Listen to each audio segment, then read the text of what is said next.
you'll be excited about this because you've always been preaching that, well, at least once a month, once in 3 months, or once in 6 months, something should be done for people who would want to come directly with the farmers to buy their produce. And CSIR-Food Research Institute is organizing a food fair. But in studio is Dr. Gregory Kwamnaga, is the Deputy Director, CSIR-Food Research Institute, and also Mr. Thomas Naja, Head of Commercialization, CSIR FRI, for us as a Food Research Institute, for us to have conversations around the upcoming food fair. Let me start with you, Doc. Once you are welcome to the show. Thank you so much. CSIR, you have a lot. CSIR, Soil, CSIR, Food Institute. What is it? What is CSIR Food Institute about? Okay. Thank you so much for the opportunity.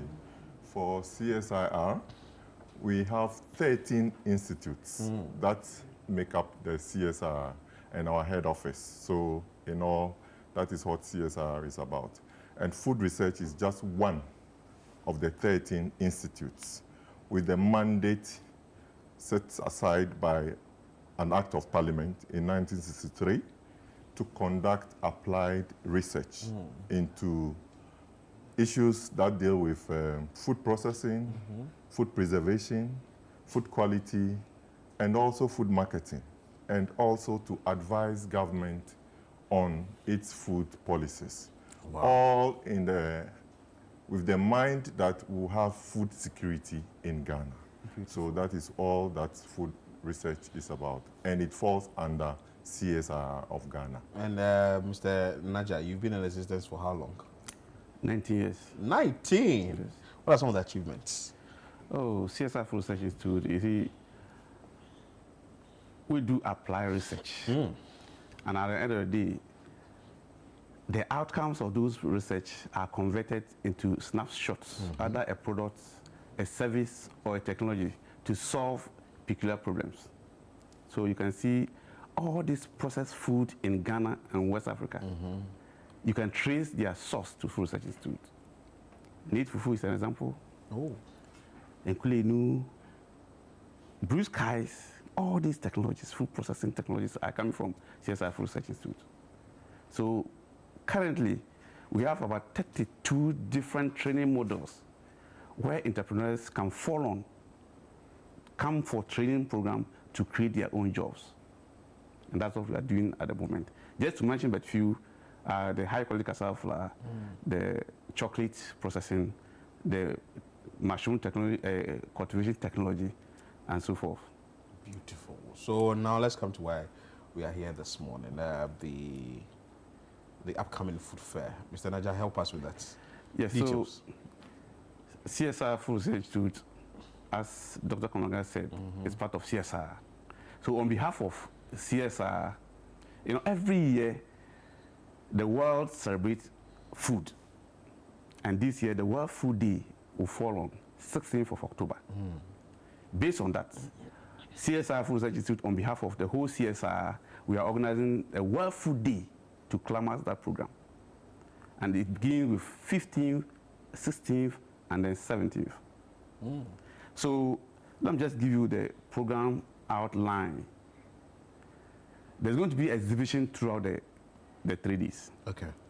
Where entrepreneurs are supposed to bring their entrepreneurial technology to come and showcase for the world to see, because Ghana is converging at CSIR Food Research Institute next week.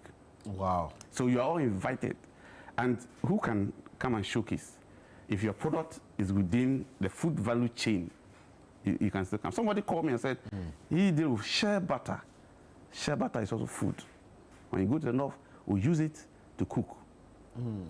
So drinks and other things, but be very careful, it shouldn't be alcoholic. It shouldn't be alcoholic. Drink. But Doc, is there any criteria you are using to select the people who come for this fair? Okay, normally we want anybody in the food value chain that has added value. As an institute, we are a post-harvest technology institute. So when the food is taken out of the field, whatever we want to add to the food to make sure it stays on the shelf longer, that is what we do. and also make it add more value so that it becomes more nutritious and also safe for consumption. But to add to the achievements that we had in the past, let me just mention about just 2 technologies. When you take the fufu powders that we cook, like the knead fufu my colleague mentioned, formerly you have to go, let's say from the farm, uproot your cassava or yam, come to the house, you peel, you wash, you boil, then you pound before you have your fufu. But now you can just walk to a convenience shop and you pick a packed fufu powder, and there you go, in 5-10 minutes you have your fufu ready. Okay, that is a technology we have developed over the years at Food Research Institute. That is just one. When you talk about mushrooms, formerly the mushrooms will grow in the wild. People will go and harvest it in the forest. But we have brought it home. You come, we teach you the technology as how you can produce the mushrooms. Yeah. Yes, and it's so convenient. And we use 100% natural resources, sawdust and what we call the spawns, like the seeds of the mushroom that we grow. People come, we train them, and they look like, hey, we thought this was artificial, like we are fabricating it in the lab. No, they are all natural. Just that we study how the mushroom grow in the wild, and we replicate the same thing in our yard, and people are doing that. Before I come to maybe contact and also the people who are supporting this program, Doc, you made mention of all the research you've done and all that. Let me just digress a bit to Galamsey. Have you heard of the contemporary conversation that some sort of minerals or the chemicals are not helping entering into the contemporary that is not good for us to consume? Sure. That is why when you come to food research, we have accredited labs. And when we talk about accredited labs, they are international standard labs that whatever food that we want to eat or we produce, we test them. We call something heavy metals analysis. So we do heavy metals, we detect mercury, arsenic, all the chemicals that are harmful to the body. We do the analysis in the lab. So the noise that we have, our foods being contaminated with heavy metal, we have the capacity. And anybody going to Food and Drugs Authority, anybody going to Ghana Standards Authority to certify a food to be sold in Ghana, they are directed to come to our labs. We do analysis. And when they fall under safe conditions, that is where we recommend that those foods be allowed to be sold in our supermarkets. But with the research you have done, is it alarming? Yes. Galamsey, food, yes. vegetables? Yes. There's a lot of work going on, but for now, I would say that we are detecting some levels of these heavy metals in the foods, but we can't conclude to say for now that they are alarming or not. But other people have done other research, which is pointing to the fact that we have heavy pollution of our foods that with heavy metals. Wow. Let's come back to the food fair. So with the food fair, apart from the exhibitions, we also want to catch the young ones that are coming up, like the basic schools and the secondary schools. So we are also bringing them in at the basic level. We are challenging 4 basic schools in form of a quiz competition to test them on food security issues about the safety of food, like the Galamsey you mentioned, just to throw the knowledge to the children that when we don't handle our foods well, we'll have contamination. So we are bringing on board University of Ghana Basic School, we are bringing on board Achimota Basic School, we are bringing on board Christ the King International School, and also Labaoleshi Presby 2 Basic School in a quiz competition. Okay. Then at the secondary school level, we are bringing on board Laboni Secondary School, we are bringing on board St. Grammar School, then also West African Secondary School and Wesley Grammar Schools, all in Accra, in a cooking competition, because we want, if you are cooking vegetables for salad or any other thing, we want to see how the children are handling the food, what they are taught at the home economics level, so that we can have safe food. That is why we are bringing them on board to have a food fair Beautiful. Mr. Naja, so contact if someone is watching and is like, oh, I want to participate in this food fair. How is the person going to go about it? Just call this number 0243 759744. 0243 759744. 0243 759744. Mention it again. 0243 759744.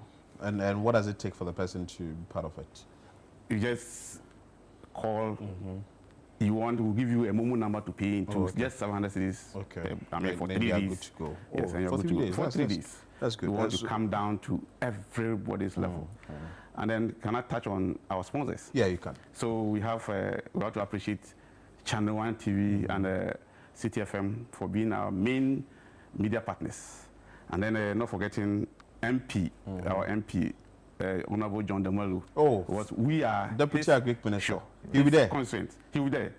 Yes. And then we have Copia, we have Kivu Foods, we have GCB Bank, we have Casa Precon, EPP Books, we have Indomie, we have Jibu Water, and we have Admi Granol Paste. Wow. So, and then Fever Drinks. Okay. Fever Drinks. Fever Drinks. Yeah, so drinks. we want to appreciate all of them. Okay. You want to add? Yes, let me also add that apart from all the exhibitions and all the competitions that we also have, we will also be having what we call farmers market. Oh, okay. There will be fresh food crops or food products like tomatoes, like the onions, like yams, like plantain, fresh ones. So people can come around and shop. Yes. Hey, please go.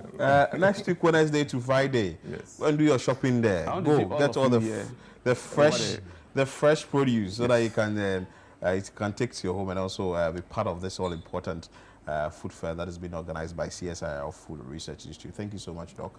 And thank you so much, Mr. Naja. Thank you so much for Dr. hosting us. Gregory Komlaga is the Deputy Director, CSIR-Food Research Institute, and also Mr. Thomas Naja, who also coming from the Food Research Institute, CSIR, who's the Head of Commercialization. Stay with us here on Breakfast Daily. We'll be back with more.